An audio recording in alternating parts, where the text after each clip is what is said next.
Hi everyone and welcome to Campus Channel. Today I'm here with Sarah and Tasnim from Université Paris Diderot. With them we'll be discussing their Masters in Cultural Intelligence and Innovation.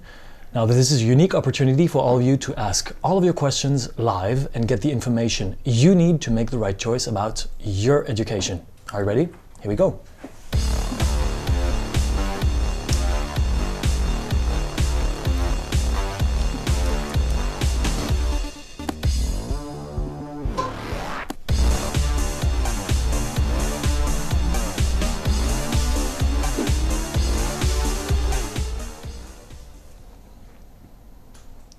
Sarah Thornton, you are a professor of English Literature and Cultural Studies at Université Paris Diderot and you are the director of the program.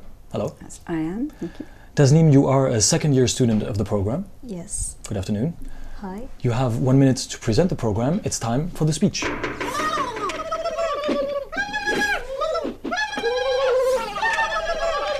Shh.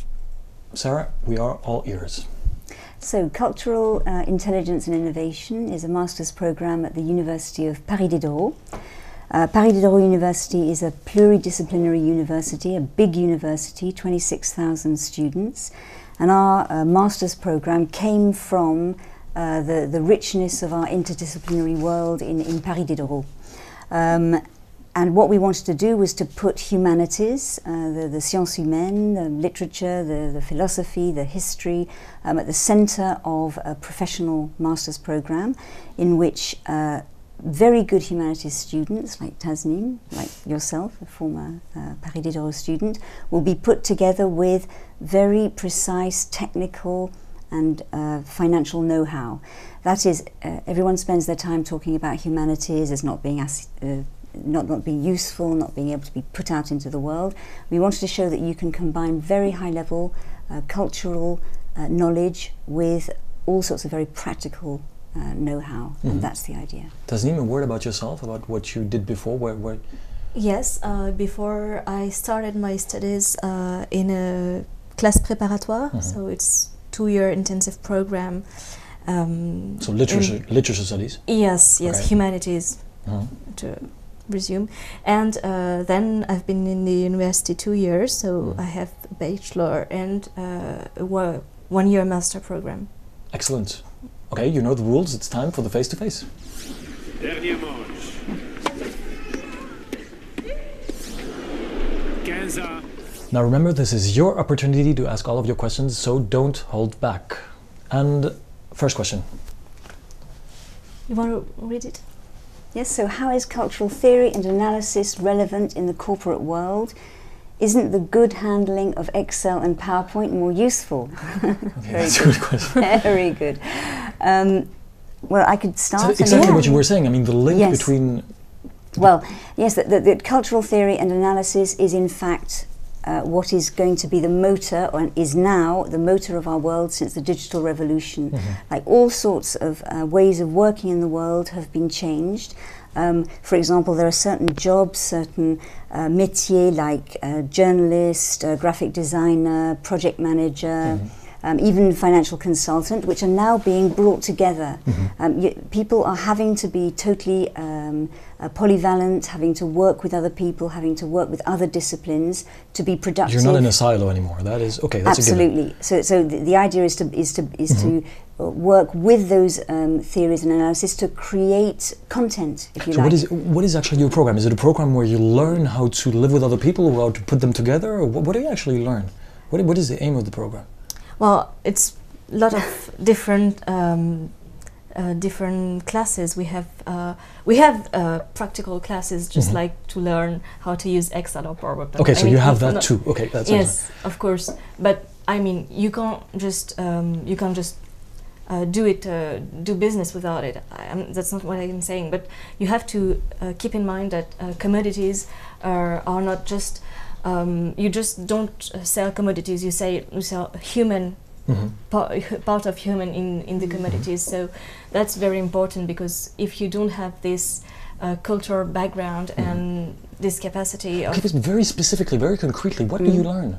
Well, different... Is it like courses of classes, culture classes, where you learn how to... Yes, we learn how to analyze contemporary culture, So we have some very theoretical classes and some like very small kind of atelier where we just analyze different things. It could be advertisement or I don't know. So you try to films. understand So there's marketing, there's advertising, and there's how to make a mobile phone application, how to finance. Because they're very concrete things, totally and you try to concrete link things. them together. Absolutely linked together, so that there's the idea that you can create a project, a cultural project within a company, within an entreprise, a company, or within a cultural institution like a museum, but that you're not simply going to conceive of that project and then let somebody else carry it out, but you'll know how to make the applications, how to make the communications, how to finance it, how to budget it.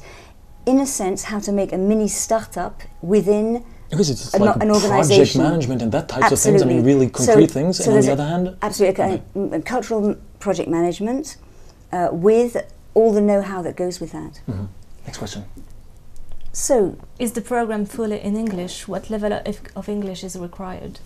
Yes. So it's mostly in English, not fully, but 70% of the classes are. 70%. So yes. okay, so you do have to speak French. Yes, you've got to have you've got to be able to write well in French and be good in French, but you've also got to survive in English. What do you mean good? Well, it means if you have to write an analysis of an advertisement or a painting, or okay, so you've just studied French in high school. Is that's that enough? right. You've got to be and you've got to be able to read Bourdieu, and you've got to be able to read Derrida. Well, if you need to read Bourdieu, you definitely know French well because it's distinction. It's okay, good. So that's on the English side. I mean, what is it, like a TOEFL required or? Yes. What would you say, Ms. Tasneem? Well, there's no like you don't have to pass an exam or something. It's more like you have to be able to speak English, and there's an interview when you want to go into the master. But then you have to be able to write essays, to do presentations, to I don't know, prepare things. For example, for our culture industry conference, we have it every year. So you don't need to be totally fluent in English, but it has to be, well, actually, yes, you do have to be fluent in English. You've got to be pretty fluent, and you can.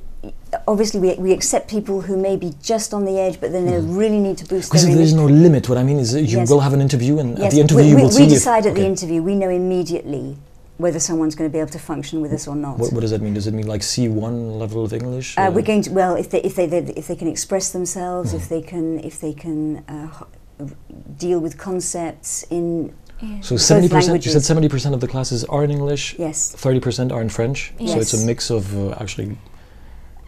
Actually, it even depends. Sometimes we say this class is in English and this class is in French, and sometimes we just switch from one to another. Okay. But interestingly enough, a lot of our professionals ask to speak in English, even though they're French. Because they know in the corporate world you will have. Because they are working in English. This is very interesting for me, because I didn't expect this when we started the program, is that people will say, look, I'm sorry, but I work all day with my concepts in English. It's easier to I can't possibly do this class in French, but that's a French person speaking. So we're also trying to cater for that change in languages, trying to make people functional. Actually, it's quite fun because both of you, we heard you switch to French words sometimes, so it's like a kind of second we're language. We're a bit franglais, but we try to curb that. Next question. In your masters, do you have professionals coming around, or is it purely theoretical? Oh, yes, we have a lot of professionals. Yes. A lot of professionals? Oh, yes. Yeah, okay, certainly. So, I mean, usually the vision that you have, the cliche of the university, the big university with a lot of people thinking with their heads and who don't really have, I mean, in the field experience. Yes. Well, what would you say? How is it? Did well, you have the experience? It's not like this at all. We have actually half of our teachers are academic teachers, so from the university, and half.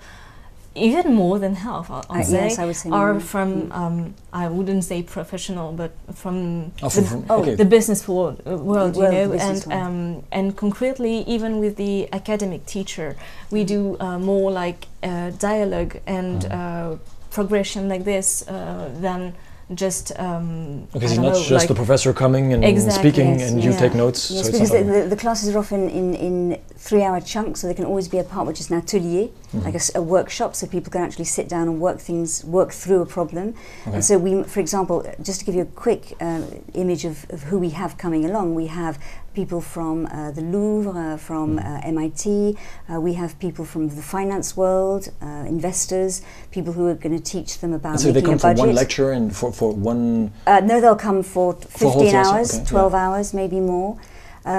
We also have people who are in telecommunications, somebody who works in London and who works in the telecommunications business, because they do a lot of work on new technologies. How do you use new media technologies? So we've got this big panoply of professionals coming to work with us, and we don't just shove the professionals in front of the students and then say, well, do your thing and then we'll do our thing. In small groups, we try to meet. So yeah, we try to meet. How many people are you in? We're among 15, like 15 to 20. So 15, 20 people, so you can actually have a real conversation with these people. It's not like 70 people listening. Yeah. Just, Oh no, absolutely. Exactly, We choose it's really between a dialogue. we choose 15 and 20 a year, no more, Okay. because it has to be privileged. What kind of job the students might expect after completing your master's? That is an interesting question, actually. Yes. I think it's the most interesting question. So what do you do after that program? Yeah, so actually we are very young masters, so we couldn't say we do this exactly, but we know what we want to do. But there must be a name. Yeah, of course. Most of us, I think, want to work as a strategic planner or things like this. So most of us want to be consultants. It's in the world of culture. And I was thinking also, so strategic planners, brand managers, people working in trends, people working simply as community managers.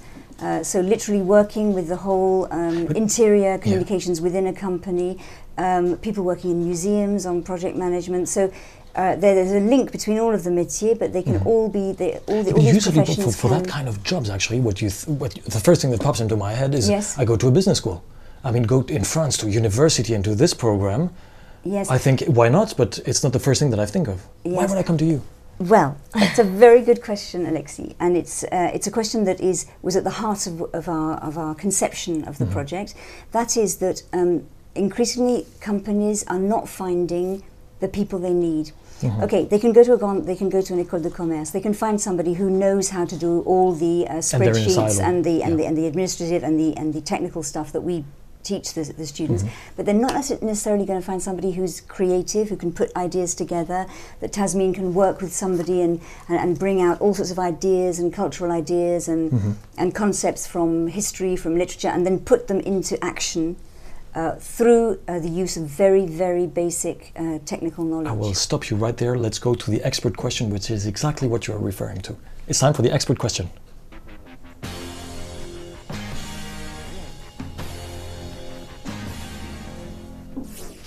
Expert question. How do you put culture into a product? That's exactly what you were saying. Yes. How do you make the link between the cultural world and... If I could just begin and then I'll let Tasmin finish, sure. because she's very good on this. But just to say that we, each year we have a conference called Culture Industry Conference, in which we do exactly this. We invite university researchers and people who are making products and people who are in the professional world to debate around a subject, an object or a project, so a product if you like, and to discuss the way in which different forms of culture the way in which they work with different forms of culture. So for example, we had a panel on the museum space, and we had somebody from the MIT Technology Museum, somebody from the Louvre, and somebody who was making products, Archivium Lab, who is a company that makes extraordinary archival digital design, and they all work together on the idea of how the culture works within their sphere. Aren't you afraid that it might be too theoretical? I mean, are companies really looking for that? I think they are. I think they are. I mean, really, the speciality of our master is that we are people from humanities. We have these different backgrounds. This literature, history, psychology background. Yes, and not all the same. I mean, I've been doing literature, but some have been doing different things, and we are a group, and we are very different, and we challenge each other, and we are used to this. So this master helps us to think out of the box. Exactly. I have the feeling that you're kind of outside of the box and kind of the exception, but the exception the system needs And so in the end, if it was like 400 of you, it wouldn't be possible. But if you're only 15 or 20, it does work. But because these profiles actually look. I think it's precisely this. And just for example, because you were asking why, how do you put culture into a project? It's just a big example, like a big campaign. But for the Air France ad, I don't know if you remember the video with the dancing thing. Yeah. So that was from a very classical ballet from Nijinsky. So this is, you know, the kind of things that don't come from anywhere. So you need to just think what people want. People want to be surprised, so you need to surprise them, and it's not going to a classical I see your school, point. It's very interesting to point. have this cultural background. The idea is very concretely, how do you learn that? How do you learn to put into action that kind of thing? Do you have, like, I don't know, creativity classes that show you how to? Oh yeah, completely. Actually, for example, just this afternoon, I'm not there, but they're doing a class for 3 hours, and they're having something like. Everyone has to come with something they noticed from the week, something that happened, and something that is trendy, you know, like that is happening in the world, and that might become a big trend. So, you know, we have these classes when we are trying to become used to spot this trends. It's actually it's called cultural intelligence and innovation. It could have been an innovation and creativity on top. It could, but then that might have confused people even more than they're confused now, because it's true. It's a title which is a big title, but the intelligence is also, it's intelligence in terms of how do you find data and deal with massive amounts of information, but it's also collective intelligence. How do you work in a group? And that's also what we want to do with in the mirror image of our university, in the mirror image of Paris Diderot, is to make sure that we're constantly working outside of our disciplines, outside of our comfort zone, and working together to make extraordinary ideas and products for the business world. I have a very last question on the subject. How far are you from design thinking? Because we have a lot of programs that start in that area. Design thinking, try to, you know, think things differently. How far would you say that you are part of that movement? We're very close to that. Really, we have more and more designers coming, and even people asking us to come and do classes with us because they find within our students the matter to work with. So we're very happy with that. How many candidates do you keep at the end of the selection process? Okay, very easy. You have 15, 20 in the end? Yeah, maximum 20. Okay. At the moment we have 19 in second year, 17 in first year. How many people actually submitted an application form? A lot of people. We've had, this year was about 80 to 100. Okay, 80 to 100. Okay, so it kind of hurts the application process. Yes, we have a waiting list, and we were the people on the waiting list were very insistent, and which we love. We love people to be insistent. As we say in French, you are victims of your success. Okay, Thank that's you. one thing. What are you actually looking for? What kind of students? Where do they come from academically? What do you want? Okay, you're going to say there's no perfect profile, but there's a little point I wanted to make about that, and to encourage the people who are watching us today. We like people with good marks. Okay. We like to see a solid dossier.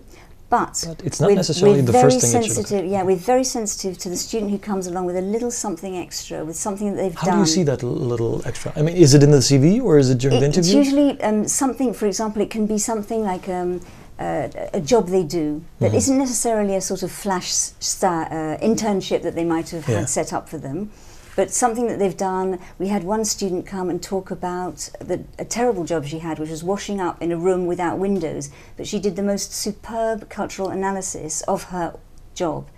How do you see that? Is it like you have like a file that you have to fill in and you speak about the experience, or is it during the interview and they spoke and well, there's a CV, but then there's the interview. I think I don't know, because I'm not the one who chooses, but I think they're really looking for a personality, and more than everything, they're trying to make a group that will work. The thing is that you have to put together students that are very different and who have different. Okay, they're very different, but what is the link between the two? What is the thing that you really like? The thing that makes it different when you see a student and you go like, oh, we want this one. Yes. Why? curiosity, Oh, yeah. thinking outside the box. Thinking outside the box. Being a bit maverick. We like that. A bit maverick. Yes. Are the students very competitive as we might expect in a business school? Okay, so that's an interesting question too, because Yeah. usually we have the impression that, you know, in a university it doesn't really, French university, it's not the same thing as business schools. On the one hand you have the schools, and the other, what is the spirit actually? Is it like, oh, we all together, we're a big family, or is it? It's more like this. Okay. I'd say. I mean, of course, everyone wants to be to do best things, but we are a big family. Really, I think. It's not just the master, it's the whole university, but especially the master. You have a very, we are very close to our teachers because we are a very small team. So it's the same group of 15 or 20 people going in the same class, so you're always exactly, together? yes. So you don't share Absolutely. classes with other programs? No. We have our own. We have our own room, which is lovely, and so that there's a real spirit. Oh, so you have one room actually? Just for them. Just the professor who actually comes? Well, and the professors come in and out, but they have their room, they have their posters, they have their coffee, their tea, their champagne. Well, you're the mavericks in the... Yeah. Okay, Yes. just one question about the word semiotic. What does the word semiotic have to do with anything? Well, I think it's the basis of just the master. It's the way to analyze the world. It's just the science of the science, to say it in short words. Semiology, yes, okay. I think the science of signs, as Tasneem says, and also I think it's a reflection of what's happening in the world. It's that we're getting so much data, so much image. We're in a kind of numerical network, and we have to read the myriad signs around us, and we have to read those signs, reconfigure the signs, and put them out back into the world. And I think that's what we mean by semiotic. So it's reading the world, it's analysing the world, but it's also reconfiguring the world. Excellent. It's been 20 minutes we're together. A last word about the program. Last thing we absolutely need to know. Le cri du cœur. Well, I don't know. What do you want to say? Well, I just say that it's a wonderful master to be involved in because of the way the teachers are available for the students, and I don't know, the great classes. Very specific spirit. Yeah, the very specific spirit, and the very, I mean, because it's a university and not a grande école, you're just mixed with all of the disciplines, and this is what makes us out of the box. Yes, and Paris Diderot is called the university in the city, so it's within the city, dans la ville. Absolutely, and yes. we want to be with the city, we want to be with other disciplines, and we want to be with the students out there who might want to come to our master's program. So be curious, ask us questions, contact us would be our last word. Excellent. Thank you both. Thank you for coming. Thank you. And thank you, all of you, for all of your questions. See you very soon on Campus Channel. Thank you.